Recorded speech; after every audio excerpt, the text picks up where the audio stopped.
మన ప్రభువును ప్రియ రక్షకుడైన యేసుక్రీస్తు నామములో మీ అందరికీ కూడా శుభాభివందనాలు తెలియజేస్తూ ఉన్నాను.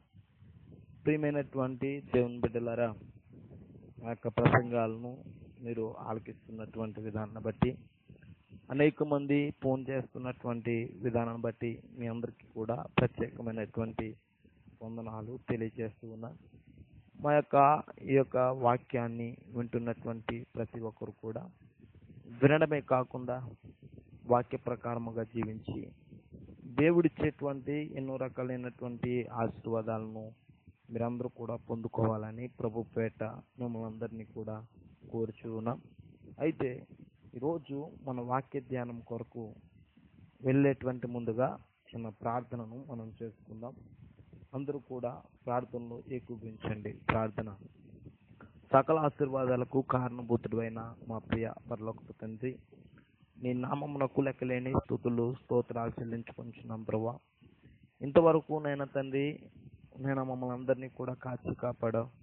ఈ సమయంలో నీ యొక్క వాక్యాన్ని మేము వింటూనే ఉండగా విను మాత్రము కాకుండా, వినేటువంటి వారు మాత్రము కాకుండా, దాన్ని గ్రహించి ప్రభువా నువ్వు ఇచ్చేటువంటి ఎన్నో రకాలైనటువంటి ఆశీర్వాదాలను మేమందరం కూడా పొందుకునేటువంటి భాగ్యాన్ని మీరు దయచేయమని అడుగుచున్నాం ప్రభా.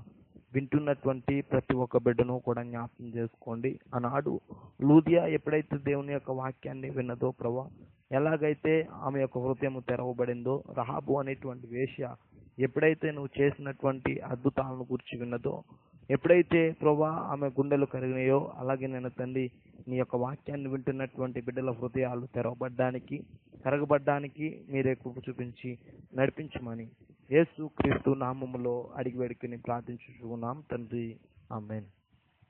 ఈరోజు మన వాక్య ధ్యానం కొరకై పరిశుద్ధ గ్రంథము నుండి కీర్తనలు గ్రంథము 3వ అధ్యాయము 4వ వచనాన్ని మనం చదువుకుందాం. ఎలుగెత్తి నేను యెహోవాకు మొరపెట్టినప్పుడు ఆయన తన పరిశుద్ధ పర్వతము నుండి నాకు ఉత్తరమిచ్చును. ఇక్కడ చదవబడినటువంటి వాక్యాన్ని మనం పరిశీలన చేసినప్పుడు ఈ యొక్క కీర్తనల గ్రంథాన్ని ఎవరు రచించారంటే ఎజ్రా, నెహెమ్యా కలిపి నాడు ఇశ్రాయేలీలు అనేక రకాలైనటువంటి పాటలను పాడుతూ ఉండేవారు. వాటి పాటల్లో ఈ యొక్క దావీదు గారు రచించినటువంటి కొన్ని కీర్తనలను, అలాగే ఆసాపు గారు, అలాగే ఎజ్రా రచించినటువంటి కొన్ని కీర్తనలు, వీటన్నిటిని కూడా ఈ యొక్క కీర్తన గ్రంథంగా మలచడం జరిగింది. అయితే ఎక్కువగా వీటిని దావీదు రచించాడు కాబట్టి వాటిని దావీదు రాశాడు అని మనం చెప్పుకుంటూ ఉంటాం. అయితే దావీదే రచించాడు కీర్తనలను, అయినప్పటికీ కూడా వాటి యొక్క కూర్పు అనగా వాటిని సమకూర్చిన వారు ఎవరంటే ఎజ్రా, నెహెమ్యా. వీళ్ళిద్దరూ కూడా వాటిని కూర్చి ఈ యొక్క గ్రంథముగా మలచడం జరిగింది. ఇక్కడ మనం చదువుకున్నటువంటి వాక్య భాగాన్ని మనం పరిశీలన చేసినప్పుడు ఈ కీర్తనను దావీదు రచించాడు. ఏ సందర్భంలో రచించాడు అని మనం చూస్తే కనుక, తన కుమారుడైనటువంటి అబ్షలోము ప్రజల హృదయాలన్నిటిని కూడా కొల్లగొట్టి తన తండ్రి మీద తిరుగుబాటు చేయడం ప్రారంభించాడు. ఎప్పుడైతే ఈ యొక్క తండ్రి మీద కుమారుడైనటువంటి అబ్షలోము ఎప్పుడైతే తిరుగుబాటు అనేటువంటి చేస్తూ ఉన్నాడో, దావీదు అజ్ఞాతవాసంలోనికి వెళ్ళిపోయినట్లుగా మనం చూస్తూ ఉంటాం. ఎప్పుడైతే అజ్ఞాతవాసంలోనికి వెళ్ళిపోయాడో, ఈ యొక్క అజ్ఞాతవాసంలోనికి వెళ్ళిపోయి ఈ యొక్క అజ్ఞాతవాసంలో ఉన్నటువంటి సమయంలో తన అనుభవంలో నుండి ఈ యొక్క కీర్తనను రచించినట్లుగా మనం చూస్తూ ఉంటాం. ఈ యొక్క సంభాషణ అంతా కూడా మీరు చూసినట్లయితే కనుక సమూయేలు 2వ గ్రంథము 15-16వ అధ్యాయాల్లో మనం ఉన్నట్లుగా మనం చూస్తూ ఉంటాం. అయితే ఈరోజు మనం చదువుకున్నటువంటి వాక్యాన్ని మనం పరిశీలన చేద్దాం. అక్కడ ఏమని రాయబడింది అని మనం చూస్తే కనుక, ఎలుగెత్తి నేను యెహోవాకు మొరపెట్టినప్పుడు ఆయన తన పరిశుద్ధ పర్వతము నుండి నాకు ఉత్తరం ఇచ్చాను. ప్రియమైనటువంటి దేవుని బిడ్డలారా, ఈరోజు దావీదు లాంటి స్థితిలోనే మనం కూడా ఉంటూ ఉన్నాం. ఈరోజు దావీదు లాగానే మనం కూడా ఎన్నో రకాలైనటువంటి సమస్యల్లో ఉన్నాం. బిడ్డల ద్వారా, అలాగే భర్త ద్వారా, భార్యల ద్వారా, తల్లిదండ్రుల ద్వారా, ఇంకా మనం చూస్తే కనుక ప్రక్కన ఉన్నటువంటి బంధువుల ద్వారా, ఆర్థిక ఇబ్బందుల ద్వారా, అనారోగ్యాల ద్వారా ఎన్నో రకాలైనటువంటి సమస్యల్లో ఉన్నట్లుగా మనం చూస్తూ ఉన్నాం. అయితే సమస్యల్లో ఉన్నటువంటి మనము, బాధల్లో ఉన్నటువంటి మనము, కష్టాల్లో ఉన్నటువంటి మనము చేయవలసిన పని ఏంటి అని మనం చూస్తే కనుక మనందరికీ కొరకు కూడా ఉదాహరణగా ఇక్కడ దావీదు గారు చెప్తూ ఉన్నాడు. తన అజ్ఞాతవాసంలోనికి వెళ్ళిపోయి తన కీర్తన రచిస్తూ అక్కడ అంటూ ఉన్నాడు. ఏమంటున్నాడంటే, ఎలుగెత్తు నేను యెహోవాకు మొరపెట్టినప్పుడు ఆయన నాకు ఉత్తరం ఇచ్చాను అని సెలవిస్తూ ఉన్నట్లుగా మనం చూస్తూ ఉన్నాం. ఈరోజు శ్రమల్లో ఉన్నటువంటి నీవు, కష్టాల్లో ఉన్నటువంటి నీవు, ఆర్థిక ఇబ్బందుల్లో ఉన్నటువంటి నీవు, బాధల్లో ఉన్నటువంటి నీవు, ఈరోజు ప్రార్థనా మందిరానికి వస్తున్నటువంటి నీవు చేయవలసిన పని ఏంటి అని మనం చూస్తే కనుక, ప్రార్థనా మందిరానికి వచ్చినటువంటి నీవు నీకున్నటువంటి సమస్యలను బట్టి, నీకున్నటువంటి బాధలను బట్టి దేవునికి మొరపెట్టేటువంటి వ్యక్తిగానే ఉండాలి. ఎప్పుడైతే నువ్వు దేవునికి మొరపెడతావో దేవుడు ఖచ్చితంగా నీకు ఏం చేస్తాడంటే సహాయాన్ని చేసేటువంటి దేవుడుగా ఉన్నట్లుగా మనం చూస్తూ ఉన్నాం. అందుకే దావీదు అంటాడు కదా, నా శ్రమల్లో నేను ఏం చేశానంటే యెహోవాకు మొరపెట్టాను అని సెలవిస్తూ ఉన్నట్లుగా మనం చూస్తూ ఉన్నాం.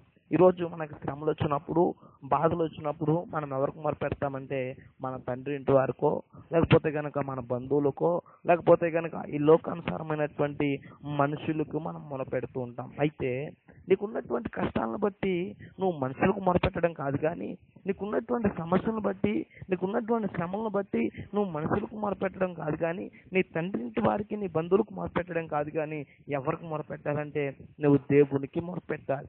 ఎప్పుడైతే నువ్వు దేవునికి మొరపెడతావో ఈ లోకానుసారమైనటువంటి మనుషులు నీకు సహాయం చేయలేకపోవచ్చేమో, కానీ దేవుడు నీకు ఏం చేస్తాడని ఖచ్చితంగా సహాయం చేసేటువంటి దేవుడై ఉన్నాడు. అందుకే దేవుని యొక్క వాక్యం సెలవిస్తూ ఉంటది కదా, మనుషుల సహాయము వ్యర్థము. ఈరోజు మనుషుల సహాయాన్ని నువ్వు కోరుకుంటున్నామో, మనుషుల సహాయాన్ని కోరుకొని నువ్వు మనుషుల వైపు చూస్తూ ఉంటే గనక దేవుడు అన్నాడు ఆ యొక్క సహాయము వ్యర్థ సహాయము అని సెలవిస్తూ ఉన్నట్లుగా మనం చూస్తూ ఉన్నాం. ఈరోజు నీకున్నటువంటి సమస్యల నుండి విడిపించబడాలంటే, నీకున్నటువంటి బాధల నుండి విడిపించబడాలంటే, నీకున్నటువంటి కష్టాల నుండి విడిపించబడాలంటే నువ్వెవరికి మొరపెట్టాలంటే దేవునికే మొరపెట్టాలి అని చెప్పి దేవుని యొక్క వాక్యం ద్వారా దేవుడు సెలవిస్తూ ఉన్నట్లుగా మనం చూస్తూ ఉన్నాం. బైబిల్లో ఇశ్రాయేలీలను మనం చూస్తూ ఉంటాం. ఈ యొక్క ఇశ్రాయేలీలను మనం చూసినప్పుడు ఇశ్రాయేలీలందరూ కూడా ఫరో యొక్క బానిసత్వంలో ఉన్నారు. ఫరో యొక్క వెట్టి చాకరీ చేస్తూ ఉన్నటువంటి సమయంలో, ఫరో దగ్గర వెట్టి చాకరీ చేస్తూ వారికి కావాల్సినటువంటి ధాన్యాదులు, వారికి కావాల్సినటువంటి గొడవన్స్ ఇంకా మనం చూస్తే కనుక ఎన్నో రకాలైనటువంటి వాళ్ళకి ఇళ్లను నిర్మిస్తూ ఉన్నటువంటి సమయంలో, ఎన్నో రకాలైనటువంటి బానిసత్వాల్లో ఉన్నప్పుడు ఇశ్రాయేలీలందరూ కూడా వారి యొక్క బానిసత్వానికి తట్టుకోలేక వారందరూ కూడా చేసినటువంటి పని ఏంటి అని మనం చూస్తే కనుక బైబిల్లో మనం చూస్తాం. నిర్గమకాండములో 2వ అధ్యాయము 23వ వచనాన్ని మనం చూసినప్పుడు అక్కడ స్పష్టంగా రాయబడుతూ ఉంటది. కొన్ని రోజులకు ఐగుప్తు రాజు చనిపోయాడు. ఐగుప్తు రాజు చనిపోయిన తర్వాత వారు పడుతున్నటువంటి బాధను బట్టి, వారికి ఉన్నటువంటి బానిసత్వం బట్టి, వారికి ఉన్నటువంటి వెట్టి చాకరిని బట్టి వారందరూ కూడా చేసినటువంటి పని ఏంటి అని మనం చూస్తే గనక దేవుని సన్నిధిలో మొరపెట్టారంట. ఎప్పుడైతే వారు దేవుని సన్నిధిలో మొరపెట్టారో వారు పెట్టినటువంటి మొర్ర ఎవరి దగ్గరికి వెళ్ళిపోయిందంటే దేవుని దగ్గరికి వెళ్ళిపోయింది. ఈరోజు ప్రియమైనటువంటి దేవుని బిడ్డలారా, నీవు కూడా దేవునికి మొరపెడితే గనక నీ మొర్ర కూడా ఎక్కడికి వెళ్ళిపోద్దంటే దేవుని దగ్గరికి వెళ్తుంది. దేవుడు చూస్తూ ఊరుకునేటువంటి దేవుడు కాదు. నువ్వు సమస్యల్లో ఉన్నటువంటి నీవు బాధపడుతూ ఉన్నప్పుడు, నీ కష్టాల్లో ఉన్నటువంటి నీవు బాధపడుతూ ఉన్నప్పుడు, నువ్వు అనేక రకాలైనటువంటి ఇబ్బందుల్లో ఉన్నప్పుడు, బాధపడుతున్నప్పుడు దేవుడు నిన్ను చూసి సంతోషించేటువంటి దేవుడు కాదు. ఆయన ఎటువంటి వాడు అని మనం చూస్తే కనుక నీకున్నటువంటి సమస్యల నుండి విడిపించేటువంటి దేవుడై ఉన్నాడు. అప్పుడు వెంటనే ఇశ్రాయేలీలందరూ ఎప్పుడైతే దేవునికి మొరపెట్టారో వారి యొక్క మొరంతా కూడా ఎవరి దగ్గరికి వెళ్ళిపోయిందంటే దేవుని దగ్గరికి వెళ్ళిపోయింది. దేవుడు చూస్తూ ఊరుకున్నాడంటే ఊరుకోలా. ఏం చేశాడు అంటే కనుక నిర్గమకాండములో 3వ అధ్యాయము 7వ వచనాన్ని మనం చదువుకుందాం. అక్కడ మనం చూస్తే కనుక దేవుని యొక్క వాక్యం అక్కడ చదివిస్తూ ఉంది. ఏమనంటే, నా ప్రజల బాధను నేను ఎలా చూశాను అంటున్నాడంటే నిశ్చయముగా చూశాను అంటున్నాడు. అక్కడ దేవుడు అంటాడు, నేను నా ప్రజల పడుతున్నటువంటి బాధను ఎలా చూశానంటే నిశ్చయముగా చూశాను. ఈరోజు నువ్వు కూడా మొరపెడితే కనుక నీ బాధను కూడా ఎవరు చూస్తారంటే దేవుడు చూచేటువంటి వాడై ఉన్నాడు. మన దేవుడు చూసేటువంటి దేవుడు, మన దేవుడు కనుకరించేటువంటి దేవుడు, మన దేవుడు నిన్ను రక్షించేటువంటి దేవుడు, మన దేవుడు నిన్ను కాపాడేటువంటి దేవుడు, మన దేవుడు నిన్ను విడిపించేటువంటి దేవుడు. కాబట్టి దేవుని సన్నిధికి వచ్చినటువంటి నీవు చేయవలసిన పనేంటి అని మనం చూస్తే గనుక, దేవుని సన్నిధిలో నీవు మొరపెడితే గనుక ఖచ్చితంగా నీ పట్ల ఏం జరిగిస్తాడంటే ఆయన గొప్ప కార్యమును జరిగించడానికి సంసిద్ధుడుగా ఉన్నట్లుగా మనం చూస్తూ ఉన్నాం. ఈరోజు ప్రియమైనటువంటి దేవుని బిడ్డలారా, ఇశ్రాయేలు వలె నువ్వు కూడా కష్టాల్లో ఉన్నావా? ఆనాడు ఇశ్రాయేలు పడుతున్నప్పుడు బాధల్లో నువ్వు కూడా ఉన్నావా? ఒకవేళ ఉంటే కనుక నీవు కూడా దేవునికి మొరపెడితే కనుక దేవుడు నిన్ను కూడా ఏం చేస్తాడంటే విడిపిస్తాడు. ఎలా విడిపించాడు ఇశ్రాయేలీయులను మనం చూస్తే కనుక, వారి బానిసత్వంలో ఉన్నప్పుడు దేవుడు మోషేని ఏర్పాటు చేసుకొని నత్తివాడైనటువంటి మోషే ద్వారా ఏం చేశాడంటే అక్కడ అనేక రకాలైనటువంటి సూచక్రియలను, అనేక రకాలైనటువంటి అద్భుతాలను జరిగించి వాళ్ళందరినీ కూడా అక్కడ పాలు తేనెలు ప్రవహించేటువంటి దేశానికి నడిపిస్తూ ఉన్నట్లుగా మనం చూస్తూ ఉన్నాం. ఈరోజు కష్టాల్లో ఉన్నటువంటి నిన్ను కూడా ఆయన విడిపించడానికి సమర్థుడు. అయితే కష్టాల్లో ఉన్నటువంటి నీవు, శ్రమల్లో బాధల్లో ఉన్నటువంటి నీవు చేయవలసిన పని ఏంటి అని మనం చూస్తే కనుక, నీ దేవుడైనటువంటి యెహోవాకు నువ్వేం చేయాలంటే మొరపెట్టాలి అని చెప్తున్నట్లుగా మనం చూస్తూ ఉన్నాం. బైబిల్లో ప్రభు అయినటువంటి యేసుక్రీస్తుకు ఒక శిష్యుడు ఉన్నాడు. అతడు అత్యంత ప్రియమైనటువంటి శిష్యుడిగా ఉన్నట్టుగా మనం చూస్తూ ఉంటాం. అతను ఎవరో కాదు, పేతురు గారు. ఈ పేతురును మనం చూసినప్పుడు శిష్యులందరిలో కూడా ప్రథమమైనటువంటి వాడు. ఎప్పుడైతే ఒకనొక సమయంలో యేసు క్రీస్తును విడిచిపెట్టి శిష్యులందరూ కూడా ఆయన కంటే ముందుగా మేము అవతలకి వెళ్ళాలి అనేటువంటి ఉద్దేశంతో ఏం చేశారు అని మనం చూస్తే కనుక, ఒక దోణేసుకుని సముద్రం మీద బయలుదేరారు. ఎప్పుడైతే సముద్రం మీద బయలుదేరారో, సముద్రం మీద వెళ్తూ ఉన్నటువంటి సమయంలో మధ్యలోకి వెళ్ళేటప్పటికి ఏమొచ్చేసిందంటే ఒక గొప్ప తుఫాను వచ్చింది. ఎప్పుడైతే గొప్ప తుఫాను అనేటువంటిది కలిగిందో, ఎప్పుడైతే గొప్ప తుఫానులో వీళ్ళందరూ కూడా ఇరుక్కుపోవడం జరిగింది. ఎప్పుడైతే గొప్ప తుఫానులో ఉన్నారో అటువంటి సమయంలో భయపడిపోతూ ఉన్నారు. మధ్యరాత్రికాల సమయంలో యేసు క్రీస్తు నీళ్ల మీద నడుచుకుంటూ వస్తున్నాడు. వీళ్ళందరికీ కూడా ఒక భయం ఉంది. ఏంటంటే మాకులాగా ఎవడో సముద్రం మీద చనిపోయి ఉంటాడు, ఈ సముద్రంలో అలాగే చనిపోయి ఇప్పుడు దెయ్యంలాగా వస్తున్నాడు, భూతంలాగా వస్తున్నాడు అని చెప్పి వాళ్ళందరూ కూడా దెయ్యము భూతము అని ఏడవడం మొదలు పెట్టారు. ఎప్పుడైతే ఆ విధంగా ఉన్నారో, ఎప్పుడైతే భయపడిపోతూ ఉన్నారో, అప్పుడు యేసుక్రీస్తు వచ్చి అంటాడు, నేనే యేసును, నేనే అని సెలవుగానే అక్కడ పేతురు గారు అంటాడు, ఏమంటాడంటే, నీవే అయితే ప్రభువా, నేను కూడా నీళ్ల మీద నడుచుటకు నాకు కూడా కృప చూపించమని అడుగుతాడు. ఏమనంటే, నీవే అయితే నేను కూడా నీళ్ళ మీద నడుస్తాను, నేను నీళ్ళ మీద నడుచులాగా నాకు ఆజ్ఞ ఇవ్వని చెప్పగానే యేసుక్రీస్తు అంటాడు, నీళ్ళ మీద నడువు. ఆ సంభాషణ అంతా మనం చూస్తే కనుక మత్తయి సువార్త 14వ అధ్యాయము 30వ వచనంలో మనం చూస్తాం.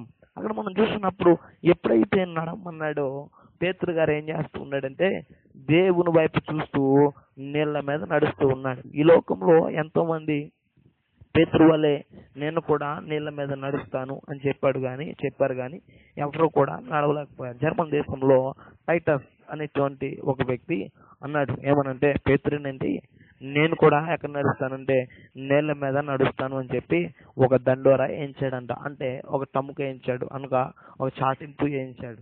ఎప్పుడైతే చాటింపు వేయించాడో అనేక మంది ప్రజలు వచ్చి చెప్తూ ఉన్నారు. ఏమనంటే, అనేక మంది ప్రజలు వచ్చి చూస్తూ ఉన్నారు ఎవరినంటే ఈ టైటస్ని. ఆయన నీళ్ళ మీద నడుస్తాడంట, ఎలా నడుస్తాడో మనందరం కూడా చూద్దామని చెప్పి అక్కడికి అనేక మంది వచ్చారు. అనేక మంది ప్రజలు గుమ్మికూడిన తర్వాత కొందరేమో నడుస్తాడని, కొందరేమో నడవడని చెప్పి బెట్స్ కడుతూ ఉన్నారు. ఎప్పుడైతే బెట్లు కడుతూ ఉన్నారో అందరూ కూడా బెట్లు కట్టిన తర్వాత ఈ టైటస్ ఆ పడవ మీద మధ్యలోకి వెళ్ళిన తర్వాత అక్కడ అంటూ ఉన్నాడు, అందరికీ కూడా తన చేతులను చాపి నమస్కరించి ఇంకా సముద్రంలో దిగడానికి ప్రయాణం అవుతున్నాడు. సముద్రంలో దిగి నడుస్తానని చెప్పి వాళ్ళందరూ కూడా ఛాలెంజ్ చేసిన తర్వాత ఎప్పుడైతే ఈ సముద్రంలోనికి ఒక అడుగు తీసి అడుగు పెట్టాడో ఏమైపోయాడంటే వెంటనే సముద్రంలో మునిగిపోయినట్లుగా మనం చూస్తున్నాం. ఈరోజు ప్రియమైనటువంటి దేవుని బిడ్డలారా, యేసుక్రీస్తు తర్వాత సముద్రం మీద నడిచినటువంటి వ్యక్తి ఎవరైనా ఉన్నారంటే కనుక అది ఎవరంటే పేతురు మాత్రమే. ఒక మానవుడిగా నడిచినటువంటి వాడు ఎవరంటే పేతురు మాత్రమే. ఎప్పుడైతే యేసుక్రీస్తు వైపు చూసినంతసేపు కూడా ఏమైపోయాడంటే నడుస్తూనే ఉన్నాడు. మధ్యలో ఏమైపోతున్నాడంటే ఆ మధ్యలో గాలి అనేటువంటి మొదలైంది. ఎప్పుడైతే గాలి మొదలైందో యేసు వైపు చూస్తున్నటువంటి వ్యక్తి గాలి వైపు చూడడం మొదలెట్టాడు. ఎప్పుడైతే గాలి వైపు చూసాడో వెంటనే ఏమైపోతున్నాడంటే మునిగిపోవడం ప్రారంభించాడు. ఎప్పుడైతే మునిగిపోవడం ప్రారంభించాడో వెంటనే అతడు చేస్తున్నటువంటి పని ఏంటంటే, దావీదు కుమారుడా నన్ను రక్షించు ప్రభువా, నన్ను రక్షించు, నేను మునిగిపోతున్నానని చెప్పి ఏం చేస్తున్నాడంటే కేకలు వేస్తూ ఉన్నాడు. ఎప్పుడైతే కేకలు వేస్తూ ఉన్నాడో దేవుడు వెంటనే అల్పవిశ్వాసి ఎందుకు సందేహపడుతుందని చెప్పి తనను పైకి లేవదీసినట్లుగా మనం చూస్తూ ఉన్నాం. కారణం ఏంటి అని మనం చూసినప్పుడు మునిగిపోతున్నటువంటి పేతురు ఎవరికి మొరపెట్టాడంటే దేవునికి మొరపెట్టాడు. ఎప్పుడైతే దేవునికి మొరపెట్టాడో దేవుడు వెంటనే అతని పట్ల ఏం చేశాడంటే గొప్ప కార్యమును జరిగించాడు. ఏంటి గొప్ప కార్యం అంటే కనుక మనం చూసినప్పుడు అతడు నశించిపోతున్నటువంటి పేతురును, అలాగే మునిగిపోతున్నటువంటి పేతురును, అలాగే సముద్రంలో పడద్రోయబడినటువంటి పేతురును ఏం చేశాడంటే దేవుడు రక్షించినట్లుగా మనం చూస్తూ ఉన్నాం. ఈరోజు నువ్వు కూడా కష్టాలతో మునిగిపోతూ ఉన్నావా, బాధలతో మునిగిపోతూ ఉన్నావా, సమస్యలు అనేటువంటి సుడిగుండంలో నువ్వు తలక్రిందులైపోతూ ఉన్నావా? అయితే గనక నీది ఎటువంటి సమస్య అయినప్పటికీ కూడా ఈరోజు నువ్వు దేవుని సన్నిధిలోనూ మొరపెడితే గనక దేవుడు నిన్ను కూడా ఏం చేస్తాడంటే మునిగిపోతున్నటువంటి నిన్ను ఆయన రక్షించడానికి సమర్థుడుగా ఉన్నట్లుగా మనం చూస్తూ ఉన్నాం. ఈరోజు ప్రియమైనటువంటి దేవుని బిడ్డలారా, అది ఎటువంటి ఆర్థిక ఇబ్బందులైనా, ఎటువంటి అనారోగ్యాలైనా, నీ భర్త ద్వారా సమస్యలైనా, నీ పిల్లల ద్వారా సమస్యలైనా, ఏ సమస్య అయినప్పటికీ కూడా నువ్వు దేవుని సన్నిధిలో నువ్వు మొరపెడితే కనుక దేవుడు ఖచ్చితంగానే ఏం చేస్తాడంటే విడిపించడానికి ఆయన సమర్థుడుగా ఉన్నట్లుగా మనం చూస్తూ ఉంటాం. ఇంకా మనం చూస్తే కనుక ఒకనొక రోజున యేసుక్రీస్తు ఈ లోకంలో జీవించినటువంటి 33.5 సంవత్సరాల కాలంలో 3.5 సంవత్సరాలు దేవుని యొక్క పరిచర్యను కొనసాగించినప్పుడు యేసుక్రీస్తు అనేక రకాలైనటువంటి ప్రాంతాలు తిరుగుతూ ఉన్నాడు. ఎప్పుడైతే అనేకమైనటువంటి ప్రాంతాలు తిరుగుతూ ఉన్నాడో అనేక మంది యేసుక్రీస్తుని వెంబడించేవారు. ఎందుకనంటే గుడ్డివారు వచ్చేవారు, కుంటివారు వచ్చేవారు, అలాగే వ్యభిచారులు వస్తూ ఉండేవారు. ఇంకా మనం చూస్తే కనుక చనిపోయినటువంటి వారు, దెయ్యములు పట్టినటువంటి వారు, ఇలా ఎంతో మంది యేసుక్రీస్తుని వెంబడిస్తూ వచ్చుతూ ఉండేవారు. ఒకనొక రోజున యేసు ఎక్కడికి వెళ్ళాడంటే తూరు సీదోనుల ప్రాంతానికి వెళ్ళాడు. ఎప్పుడైతే ఆ ప్రాంతానికి వెళ్ళాడో ఆ ప్రాంతం నుండి ఒక స్త్రీ వచ్చింది. ఆమె పేరు ఏంటి అని మనం చూస్తే కనుక కానాను స్త్రీ. ఈ సంభాషణ అంతా ఎక్కడ రాయబడిందంటే మత్తయి సువార్త 15వ అధ్యాయము 21వ వచనం నుండి మీరు చదివితే కనుక అక్కడ మీకు తెలుస్తూ ఉంటుంది. ఆమె యేసుక్రీస్తు వెంబడి వస్తూ ఉన్నది. ఎప్పుడైతే యేసుక్రీస్తు వెంబడి వస్తూ ఉన్నదో ఆమె యేసుక్రీస్తు వెంబడి వస్తూ ఆమె చేస్తున్నటువంటి పని ఏంటి అని మనం చూస్తే కనుక, ప్రభువా దావీదు కుమారుడా నన్ను కరుణించు అని చెప్పి ఏం చేస్తుందంటే దేవుణ్ణి వేడుకుంటూ ఉంది. అంటే దేవుడికి ఏం చేస్తూ ఉందంటే మొర పెట్టుకుంటూ ఉంది. ఏంటి ఆమె యొక్క మొర అని మనం చూస్తే కనుక ఆమెకు ఒక కుమార్తె ఉంది. ఆ కుమార్తె దెయ్యము పట్టి బహుగా ఏం చేస్తుందంటే బాధపడుతూ ఉంది. ఎప్పుడైతే బాధపడుతున్నటువంటి వ్యక్తిని ఇక్కడ మనం చూసినప్పుడు దేవుని యొక్క వాక్యంలో ఇక్కడ మనం చదువుకున్నటువంటి వాక్య భాగాన్ని ఇక్కడ మనం చూసినప్పుడు అక్కడ కానాను స్త్రీ వస్తూ ఉన్నది. ఏంటంటే మనం చూసినప్పుడు తన బాధపడుతున్నటువంటి కుమార్తెను తీసుకొని వెళ్ళాలంటే కనుక ఎక్కడికైనా సరే తీసుకువెళ్ళగలరు. ఎక్కడ తీసుకువెళ్ళగలదు అంటే అనేకమైనటువంటి భూత వైద్యులు ఉంటారు, వాళ్ళ దగ్గర తీసుకుని వెళ్ళగలదు.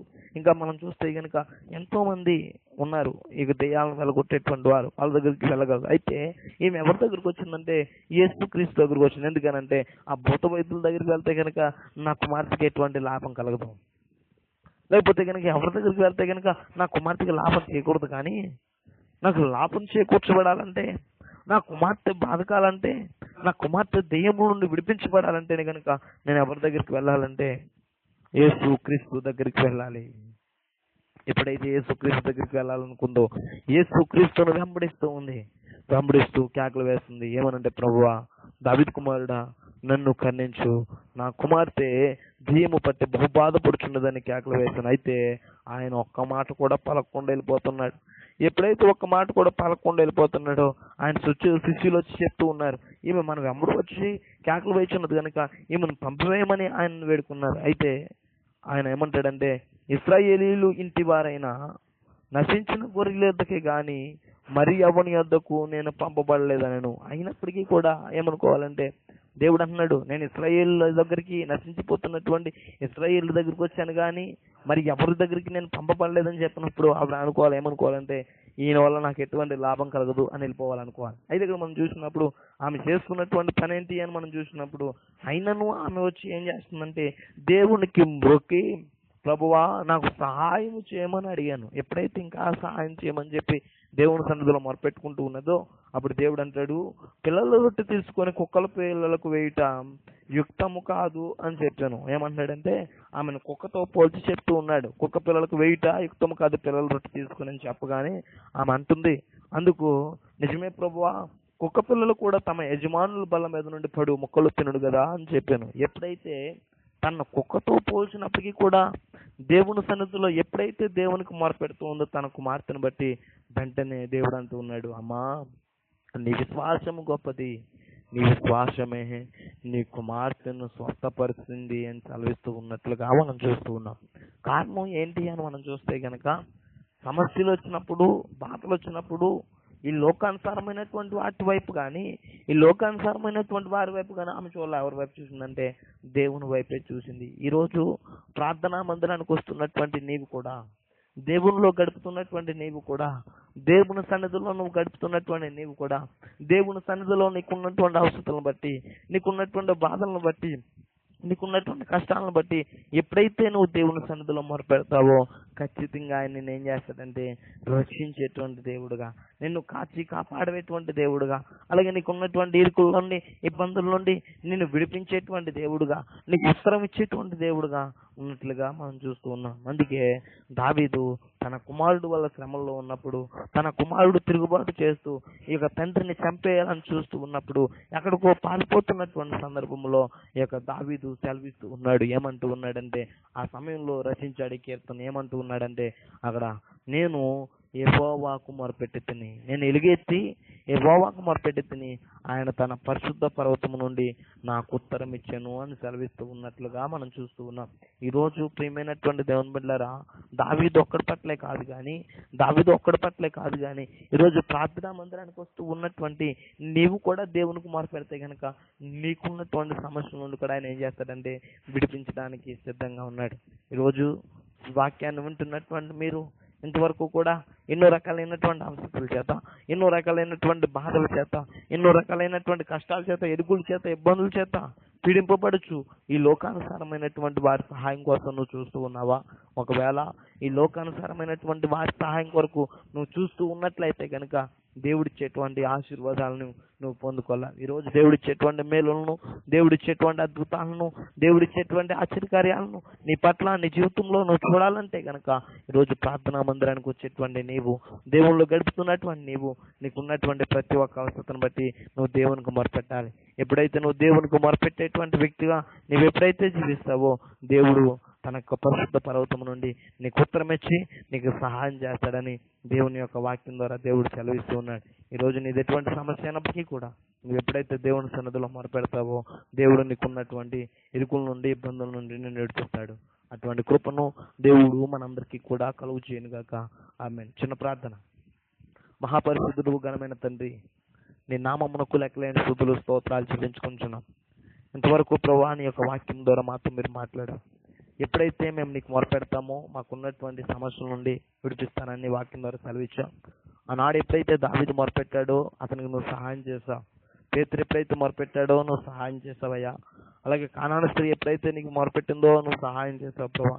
ఈరోజు ప్రభా నేను తండ్రి, మేము కూడా నీ సన్నిధిలో మొరపెడుతూ ఉండగా మాకున్నటువంటి అవసరాలు, మాకున్నటువంటి సమస్యల నుండి కూడా మీరు విడిపించి ప్రభా మేమందరం కూడా నువ్వు ఇచ్చేటువంటి అనేక రకాలైనటువంటి ఆశీర్వాదాలను మేము అనుభవించడానికి, మేము పొందుకోవడానికి మీరే కృప చూపించి నడిపించమని యేసు క్రీస్తు నామములో అడిగి వేడుకొని ప్రార్థించుచూ ఉన్నాము తండ్రి. ఆమేన్. మీకు సమాధానము కలుగును గాక. మమ్మల్ని సంప్రదించుటకు, అలాగే మా యొక్క వాక్యములు వినుటకు, ఇంకా మీ యొక్క సమయాన్ని హెచ్చించి మాతో మాట్లాడటకు మమ్మల్ని సంప్రదించండి. మా చిరునామా పాస్టర్ దండే జార్జ్ ముల్లర్, బొండడపేట, కాళ్ళ మండలం, వెస్ట్ గోదావరి డిస్టిక్. మా ఫోన్ నెంబర్ 8121285830. మరొకసారి నెంబర్ 8121285830. మీది ఎటువంటి సమస్య అయినప్పటికీ, ఎటువంటి బాధలు అయినప్పటికీ కూడా దేవుని సన్నిధిలో మీరు ప్రార్థిస్తే గనక, మీరు ఫోన్ చేస్తే గనక మేము మీ కొరకు ఎల్లప్పుడూ కూడా ప్రార్థన చేస్తాం. ప్రతి ఒక్క అవసరత నుండి మిమ్మల్ని దేవుడు విడుదల కలిగించును గాక. దేవుడు మిమ్మల్ని దీవించి ఆశీర్వదించును గాక. ఆమేన్.